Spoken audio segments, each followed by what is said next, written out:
Dan yang terakhir dari mereka sampai, airnya sudah tiada. Hah, artinya air sungai ini udah habis diminum sama mereka, Wak. Bayangin berapa banyak jumlahnya itu. Kalian masih ingat juga kan tadi mereka gak akan mati sebelum mereka melahirkan 1000 anak. Hai, wassalamualaikum warahmatullahi wabarakatuh. Terima kasih sudah klik video ini. Oke, Wak, jadi di Selasa malam ini aku akan kembali menceritakan sebuah kisah, tapi bukan serangkaian dari kisah perjalanan para nabi kita, melainkan aku akan membahas kisah yang sangat menarik menurut aku, yang mudah-mudahan menarik juga buat kalian ya, Wak, ya. Yaitu salah satu kisah tentang tanda akhir zaman menurut ajaran Islam, yaitu tentang Ya'juj dan Ma'juj. Nah, tapi sebelum aku mulai ke kisahnya, aku mau disclaimer dulu kalau informasi yang akan aku sampaikan di sini sebelumnya sudah aku ambil dari ringkasan ceramahnya Ustadz Khalid Basalamah dan Ustadz Rahmat Baikuni, dan aku juga cukup yakin dari Wawa semua pasti juga ada informasi tentang tanda akhir zaman dari ustadz-ustadz lain. Mana tahu ada informasi yang tidak aku sebutkan di sini, kalian boleh juga sebutkan di kolom komentar di bawah, Wak, ya. Dan di video kali ini aku hanya mencoba untuk sebaik mungkin menyampaikan ulang apa yang Ustadz Khalid dan Ustadz Baikuni sampaikan, dan aku juga mohon maaf sebelumnya kalau nanti ada informasi yang kurang pas atau kurang jelas ya, Wak, ya, karena sejatinya kesempurnaan hanya milik Allah Subhanahu wa Ta'ala. Jadi bagaimana kisahnya, kita langsung masuk aja ke ceritanya. Check it out.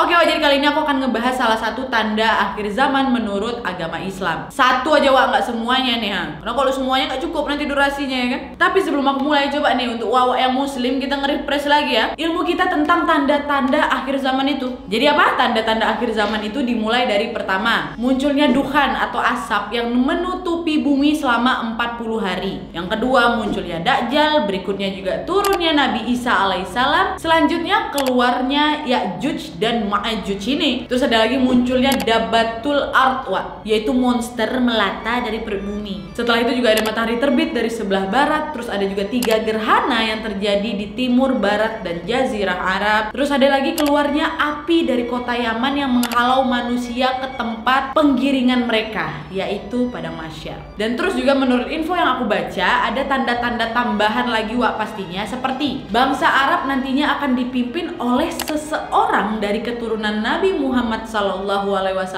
dengan nama yang persis, yaitu Muhammad bin Abdullah, atau siapa? Betul, Imam Mahdi. Selain itu juga munculnya angin yang dingin dan lembut daripada sutra dari barat, Wak. Nanti ada juga hilangnya Islam, Al-Quran, dan musnahnya orang-orang soleh. Kemudian nanti manusia akan kembali lagi ke zaman jahiliyah dan penyembahan berhala, Wak, dan juga penghancuran Ka'bah oleh Zulkarnain, Wak. Baru dengar tanda-tandanya udah merinding kita kan. Gak kebayang ya kalau emang betul udah kiamat dunia ini. Astagfirullahaladzim. Ya Allah, semoga kita termasuk orang-orang yang beriman ya, Wak, ya. Amin ya robbal alamin. Nah, oke, kita lanjut. Jadi di video kali ini aku akan ngebahas salah satu tanda-tanda dari yang aku sebutkan tadi, yaitu keluarnya Ya'juj dan Ma'juj. Nah, penasaran gak sih kalian apa itu Ya'juj dan Ma'juj, ya kan? Aku loh penasaran kali. Dan setelah aku baca-baca informasi mengenai hal ini, Wak, dan juga mendengar ceramah dari Ustadz Khalid Basalamah dan Ustadz Baikuni, emang menarik kali informasi dan pelajaran yang aku dapat, Wak. Makanya aku pengen nih share sama kalian. Nah, jadi, Wak, Ya'juj dan Ma'juj itu apa sih sebenarnya? Jadi memang sepengertian aku, Ustadz Khalid Basalamah dan Ustadz Baikuni ini sama-sama telah membaca buku karangan Syekh dari Mesir yang berisikan ilmu tentang Ya'juj dan Ma'juj ini, Wak. Yang dimana ilmu yang telah tertulis di dalam buku itu dijadikan sebagai salah satu referensi para ustadz ini saat menyampaikan ceramahan tentang Ya'juj dan Ma'juj, ya. Dan buku itu berjudul Ya'juj dan Ma'juj juga. Dan menurut buku tersebut, Wak, Ustadz Baikuni itu pernah menyampaikan bahwa sebetulnya Ya'juj dan Ma'juj itu sendiri masih menjadi misteri bagi umat manusia. Walau memang di dalam Al-Quran dijelaskan tentang Ya'juj dan Ma'juj, namun penjelasannya tidak secara eksplisit gitu, Wak. Nah, Ya'juj dan Ma'juj di dalam Al-Quran ini ada 2 hal, Wak. Yang pertama, Ya'juj dan Ma'juj ini muncul di zaman Nabi Zulkarnain, Wak. Hah, Nabi Zulkarnain? Mungkin, Wak, di sini juga sama gak sih kayak aku baru kali ini mendengar nama Nabi Zulkarnain, kan? Nah, jadi, Wak, sebenarnya titel dari Nabi Zulkarnain ini masih ada yang mendebat gitu, Wak. Masih jadi perdebatan lah gitu. Ada yang bilang Zulkarnain ini seorang raja yang sangat soleh, bijaksana, dan ada juga yang bilang beliau adalah malaikat. Ada juga yang bilang beliau ini adalah seorang hamba Allah yang sangat taat, Wak. Jadi memang masih menjadi perdebatan ya, Wak, ya, soal titel nabi ini. Tapi menurut buku tersebut Zulkarnain ini disebutkan sebagai nabi. Nah, jadi aku mengutip ya, Wak, ya, apa yang ada dalam buku itu, bukan statement aku ya. Kalau kalian punya informasi tambahan boleh langsung komen di bawah. Nah, itu yang pertama. Yang kedua, Wak, Ya'juj dan Ma'juj yang disebutkan di dalam surat Al-Anbiya di Al-Quran ini adalah tentang sebuah suku yang menyebar ke semua pelosok bumi pada akhir zaman nanti, dan masih berasal dari sumber buku yang sama, Wak. Ustadz Baikuni menjelaskan bahwa bangsa Ya'juj dan Ma'juj ini merupakan keturunan dari anaknya Nabi Nuh alaihissalam. Nah, seperti yang sudah aku jelaskan di video minggu lalu, masih ingat kalian kan? Ceritanya bermula pada saat Nabi Nuh alaihissalam diutus oleh Allah Subhanahu wa taala menjadi nabi, dan di saat banjir bah menghabiskan semua umat manusia yang ada di muka bumi ini kecuali yang selamat bersama Nabi Nuh alaihissalam dan bahteranya. Nah, setelah itu diceritakan Nabi Nuh alaihissalam ini punya 4 orang anak. Masih ingat siapa aja? Yafid, Sam, Ham, dan Kan'an. Dan dari 4 anak Nabi Nuh alaihissalam yang beriman cuma 3, Yafid, Ham, dan Sam. Kan'an tidak kan? Kayak dia termasuk orang yang ditenggelamkan oleh Allah Subhanahu wa taala nih, dalam banjir bah tersebut. Nah, setelah banjir bah, Nabi Nuh alaihissalam dan kaumnya pun berlabuh lah gitu. Setelah berlabuh, semua umat Nabi Nuh alaihissalam turun, dan di saat itulah, Wak, terjadi lagi peradaban manusia yang baru dan menjadikan asal usul ras di muka bumi ini dari keturunannya ketiga anak Nabi Nuh alaihissalam yang beriman dan tersisa. Dimana Yafid pada saat itu mengembara ke arah barat sehingga melahirkanlah itu keturunan Eropa dan Turki dan daratan di sekitarnya. Dan FYI juga saat itu, Wak, Turki ini menjadi satu rumpun dengan Cina ya. Nah, terus anak lainnya Sam tinggal di wilayah Syam yang melahirkan 4 negara. Dari situlah melahirkan bangsa Arab, Palestina, Jordan, Suriah, Libanon gitu ya. Nah, sedangkan nanti Ham melahirkan mana? Bangsa Mesir, Afrika, dan Libya gitu. Nah, terus, Wak, dari Yafid yang waktu itu pergi ke arah Turki itu lahirlah anak yang bernama Maguf, yang kemudian Maguf ini mempunyai keturunan yang membentuk sebuah suku, Wak, yang berperilaku biadab dan kejam. Pokoknya suku ini selalu melakukan aksi pembantaian dan kerusakan di muka bumi lah, Wak. Dan suku inilah yang kemudian dipercaya sebagai Ya'juj dan Ma'juj gitu, Wak, kalau menurut Ustadz Baikuni. Nah, sekarang aku tambahin lagi nih penjelasan dari Ustadz Khalid Basalamah, dimana keduanya ini kalau nanti kalian dengar pasti ada sinkronisasi, dimana beliau mengatakan bahwa Ya'juj dan Ma'juj adalah 2 suku dari turunan Nabi Adam alaihissalam. Ciri-ciri mereka adalah mata mereka ini sobeannya kecil, sobeannya waktu buka matanya kecil, sehingga mata mereka ini kelihatan seperti sipit, tapi sebenarnya bola matanya besar, Wak. Tapi di kayak sobean matanya tuh kecil, makanya sipit ya. Nah, lalu mereka ini memiliki rambut yang keriting dan mereka memiliki postur yang umumnya seperti postur manusia. Dan Ustadz Khalid juga menjelaskan bahwa mereka ini, Wak, tidak berbaur dengan manusia yang lain. Mereka hanya bisa mati apabila mereka sudah memiliki 1000 anak. Jadi satu orang di antara suku itu punya 1000 anak, baru bisa mati dia. Oke, itu penjelasan dari Ustadz Khalid. Jadi gitu, Wak, ya.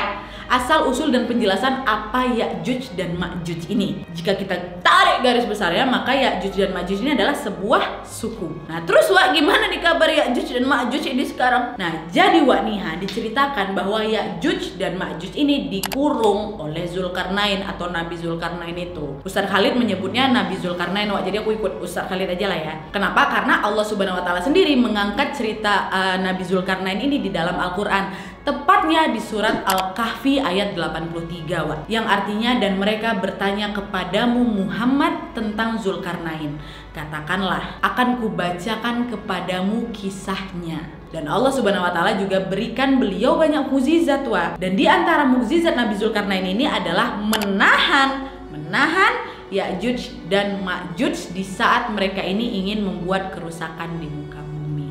Dah, masuk lagi kisahnya ya. Sampai sini paham ya? Mantap, pintar kalian. Nah, emang gimana nih cara menahan Ya'juj dan Ma'juj itu kan? Suku banyak. Nah, dikisahkan, Wak, Nabi Zulkarnain itu telah diberikan Allah Subhanahu wa taala kekuasaan, anak buah, persenjataan yang kuat, dan juga kecerdasan yang luar biasa. Dan dengan keberkahan yang diberikan oleh Allah Subhanahu wa taala ini, beliau menjadi pemimpin yang adil di muka bumi. Bisa dibilang kayak raja lah gitu, raja yang adil. Nah, pada saat itu beliau menelusurilah kan daerah kekuasaan beliau untuk bisa menyebarkan keadilan dengan membawa nama Allah Subhanahu wa taala. Beliau berkelana dari barat ke timur, lalu ke antara dua gunung yang terletak di belakang sungai Jihun di negeri Balkh dekat kota Tirmiz di ujung laut Iran Nah, di sana beliau bertemulah ada sebuah kaum yang hampir tidak mengerti dan memahami percakapan dari Nabi Zulkarnain karena ya bahasanya asing dan kecerdasan mereka, masyarakat tersebut bisa dikatakan rendah. Tetapi atas bantuan Allah Subhanahu wa taala, Nabi Zulkarnain ini mampulah memahami apa yang mereka sampaikan. Dan kaum yang tinggal di antara dua pegunungan tersebut mengadulah kepada Nabi Zulkarnain tentang keberingasan Ya'juj dan Ma'juj. Dan di sana mereka meminta kepada Nabi Zulkarnain untuk membantu mereka menghindarkan diri dari Ya'juj dan Ma'juj ini dengan membuatkan dinding penghalang antara mereka dengan Ya'juj dan Ma'juj. Dan mereka pun berjanji akan kami berikan Anda sebuah imbalan pada Nabi Zulkarnain. Nah, mendengar permohonan kaum yang terancam tersebut, hati Nabi Zulkarnain pun pasti tergerak kan untuk bisa membantu mereka. Dan sebagai sosok yang bijaksana, beliau tidak mengharap imbalan apapun. Beliau hanya meminta warga setempat untuk sama-sama membantu beliau untuk membangun tembok tersebut. Nah, pada akhirnya Nabi Zulkarnain pun berhasil membangun tembok kokoh yang terbuat dari besi dan tembaga. Nah, Ya'juj dan Ma'juj pada saat itu tidak mampu mendaki tembok tersebut karena tinggi kali dan mereka juga tidak akan bisa melobangi itu tembok itu ya karena kan kuat kali, kokoh kan. Nah, adalah kan terkurunglah Ya'juj Ma'juj di situ. Terkurungnya di mana nih Nah, nih menurut penjelasan yang sudah disampaikan oleh Ustadz Khalid Basalamah dan Ustadz Baikuni juga ada riwayat Nabi Muhammad SAW dalam hadis Bukhari yang mengatakan kecelakaan bagi orang-orang yang ada di Jazirah Arab, yang lalu diartikan oleh para ulama kemungkinan besar makna ini adalah tempat mereka dekat dengan Jazirah Arab. Dan menurut buku yang sudah dibaca oleh Ustadz Khalid dan Ustadz Baikuni tempat Ya'juj dan Ma'juj yang disebutkan dalam Al-Quran itu ada di tembok besar Cina. Bukan sepanjang tembok besar itulah dia tembok ya, bukan. Di sepanjangan tembok Cina yang panjang kali itu nanti ada tuh di satu titik bagian mana yang di sanalah dibangun tembok untuk mengurung Ya'juj dan Ma'juj. Di mana tepatnya wallahu alam aku nggak tahu. Di tembok Cina, dua gunung yang disatukan, di antara dua celah gunung tersebut ditaruhlah tembaga. Jadi di antara itu ya, bukan tembok Cina itu ya, tolong. Ada nanti dari mana satu titiknya, disitulah ada tembok gunung Ya'juj Ma'juj juga. Nah, jadi di buku tersebut dijelaskanlah jadi pernah waktu itu pemerintah Cina melihat salah satu bagian dari tembok besar Cina itu ada yang bolong. Nah, waktu mereka mau menempel bolongan itu dengan batu-batu tanah yang biasanya mereka gunakan, ternyata di dalamnya ada tembaga yang mengeras dan seperti yang disebutkan di dalam Al-Quran masih di surat Al-Kahfi ayat 96 yang berbunyi, berilah aku potongan-potongan besi hingga ketika potongan besi itu telah terpasang sama rata dengan kedua puncak gunung itu, dia atau Zulkarnain berkata, tiuplah api itu. Ketika besi itu sudah menjadi merah seperti api, dia pun berkata, berilah aku tembaga yang mendidih agar kutuangkan ke atasnya besi panas itu. Jadi bisa dikatakan Nabi Zulkarnain mempertemukan antara besi-besi yang ditumpuk lalu dipanasi, dibakarnya sehingga menjadi meleleh, kemudian disiram lagi dengan timah yang meleleh dan dibiarkan kering sehingga menjadi itulah tembok besi. Dan meneruskan apa yang dikatakan oleh Nabi Muhammad SAW, celakalah bagi orang-orang di Jazirah Arab karena sudah terbuka lubang Ya'juj dan Ma'juj sebesar ini. Menurut riwayat pada saat Rasulullah mengatakan tersebut, beliau seperti memberikan isyarat dengan menempelkan ibu jari dan jari tengah. Nah, bersentuhan. Yang artinya mereka Ya'juj Ma'juj ini sudah bisa melihat keluar. Nah, diriwayatkan memang setiap hari nantinya Ya'juj dan Ma'juj ini akan terus menggali gunung, berusaha untuk keluar dari kurungan Nabi Zulkarnain kan. Mereka akan terus berusaha menggali seharian penuh nih sampai akhirnya pada saat malam tiba mereka capek kan, istirahat. Dan mereka berkata kepada kaum-kaumnya itu, besok kita lanjutkan lagi. Tetapi dengan kekuasaan Allah Subhanahu wa taala, lubang yang telah mereka gali ini ditutup lagi, dikembalikan seperti semula. Jadi mereka akan mengulang lagi itu dari awal keesokan harinya. Dan hal ini akan terus terjadi berulang kali sampai nanti waktu di mana Allah Subhanahu wa Ta'ala mengizinkan Ya'juj dan Ma'juj keluar, ya kan? Nah, terus gimana nih Wak ceritanya kalau mereka sampai betul-betul bisa keluar, ya kan? Pada saat mereka keluar nanti Wak, maka mereka akan mulai membuat kerusakan Wak. Dan menurut surat Al-Anbiya ayat 96 sampai 97, ingatlah hingga apabila dibukakan tembok Ya'juj dan Ma'juj bolong, jebol, dan mereka akan turun dengan cepat dari gunung-gunung itu. Dari seluruh tempat yang tertinggi mereka akan turun nih Wak, memenuhi muka bumi. Semua daratan akan dipenuhi oleh Ya'juj dan Ma'juj nanti. Dan di saat ini terjadi Wak, berarti udah dekat lah itu hari kiamat, hari akhir. Dan waktu turun tuh mereka ngapain Wak? Mereka akan membantai umat manusia yang beriman Wak, dan juga tidak beriman. Ya'juj dan Ma'juj ini tidak butuh pengikut nih, bukan kayak Dajjal. Dajjal kan butuh manusia nih untuk menjadi pengikutnya, ya kan? Ini enggak Wak, kalau si Ya'juj Ma'juj, siapa saja yang ditemui depan mereka dibunuh. Mereka nggak pandang bulu, nggak mau tanya kau dari suku mana, agama apa, enggak, bunuh. Dan kerusakan lainnya Wak, kata Nabi Muhammad SAW adalah mereka akan memakan apa saja, batu, hewan, nggak peduli hewan buas atau hewan berbisa Wak, mau kalajengking, ular, harimau, mereka makan itu semuanya. Dan mereka akan membunuh semua yang bukan seperti mereka. Nah, berapa banyak ini Wak jumlah Ya'juj dan Ma'juj ini kan? Nggak terhitung jumlahnya Wak katanya. Karena Wak nih, merinding aku, ada hadis yang berbunyi, mereka ini Ya'juj dan Ma'juj nantinya akan mendatangi sebuah sungai besar, sungai yang airnya banyak, mengalir, berlimpah lah, ya kan? Mereka akan mampir untuk minum di situ. Dan yang terakhir dari mereka sampai, airnya sudah tiada. Hah, artinya air sungai ini udah habis diminum sama mereka Wak. Bayangin berapa banyak jumlahnya itu. Kalian masih ingat juga kan tadi mereka gak akan mati sebelum mereka melahirkan 1000 anak. Satu orang di suku itu, banyak kali memang. Dan kata Nabi Muhammad SAW dalam hadis sahih Wak, riwayat Imam Bukhari, bahwasanya Ya'juj dan Ma'juj, selain mereka membunuh siapapun yang mereka temui, bahkan pada saat mereka sudah merasa menguasai bumi, mereka juga akan melepaskan anak-anak panah mereka ke langit. Das. Lalu mereka berkata, kami telah membunuh semua yang ada di bumi dan semua yang ada di langit.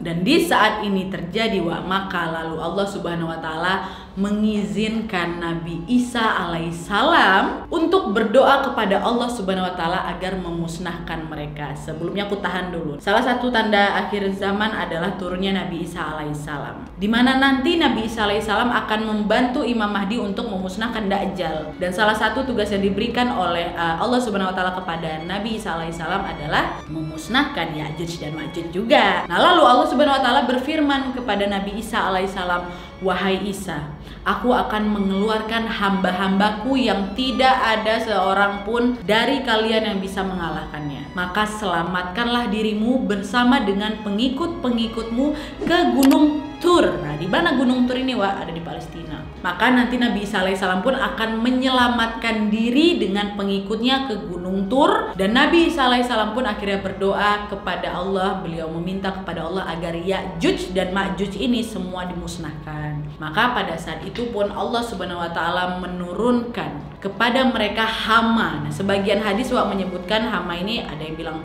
serangga kecil, ada juga yang bilang cacing. Turunkan sama Allah Subhanahu wa Ta'ala banyak kali ini jumlahnya, yang menimpa tubuh-tubuh mereka. Setiap satu orang satu hama itu, dan akhirnya membuat mereka semua mati. Dan seluruh muka bumi pun akan dipenuhi oleh jasad mereka lah. Nah, kemudian Nabi Isa alaihissalam nanti akan kembali berdoa lagi kepada Allah Subhanahu wa Ta'ala agar menghilangkan jasad-jasad mereka yang bau udah luar biasa. Dan kemudian Allah Subhanahu wa Ta'ala pun mengabulkan permintaan Nabi Isa alaihissalam dengan mengutus dari arah barat burung-burung Wak, lehernya panjang dengan pelatuk mulutnya yang betul besar kali. Satu burung nanti tangkap satu orang, dan mereka nanti membawa jasadnya lalu dilempar ke lautan. Lalu Allah Subhanahu wa Ta'ala pun menurunkan hujan yang mampu membersihkan semua bekas mereka, kayak kotoran-kotoran mereka, darahnya. Pokoknya dibuat bersih lah sama Allah Subhanahu wa Ta'ala. Dan bumi pun akan kembali subur lagi. Loh, kok bumi balik subur? Bukan itu akhir zaman? Belum, akhir zaman nanti itu sangkakala udah keluar. Itu baru ini kan tanda-tandanya. Ya Wak ya, perhatikan. Astagfirullahaladzim, Masya Allah. Oke Wak, jadi itu tadi ya cerita tentang Ya'juj dan Ma'juj ini. Aku tadi ngeceritain merinding terus loh. Nggak kebayang tuh loh sama aku gimana seramnya nanti di saat waktu itu tiba, ketika Ya'juj dan Ma'juj keluar dari lubang itu. dibanding diserang zombie di Walking Dead kan. Nauzubillah min zalik. Yang jelas aku cuma bisa berdoa lah Wak ya, semoga kita semua, aku, Wawa, aku semua, keluarga aku, keluarga kalian, saudara-saudara muslimin kita juga, semoga tercatat sebagai orang yang beriman. Amin ya robbal alamin. Dan sekali lagi aku mohon maaf apabila ada kesalahan kata atau ada info yang kurang lengkap. Kalian boleh banget perbaiki dan tambahin di kolom komentar di bawah Wak ya. Oke Wak, jadi sekian dulu videonya. Terima kasih banyak yang sudah menonton. Kalau kalian suka video ini, klik like-nya. Jangan lupa komen di bawah untuk ide dan saran-saran untuk video selanjutnya. Jangan lupa nyalain notifikasinya supaya kalian tahu kalau aku upload video baru. And as always, jangan lupa untuk klik tombol subscribe supaya kalian sama-sama tahu informasi menarik dan menegangkan dari channel aku. See you next video Wak. Bye.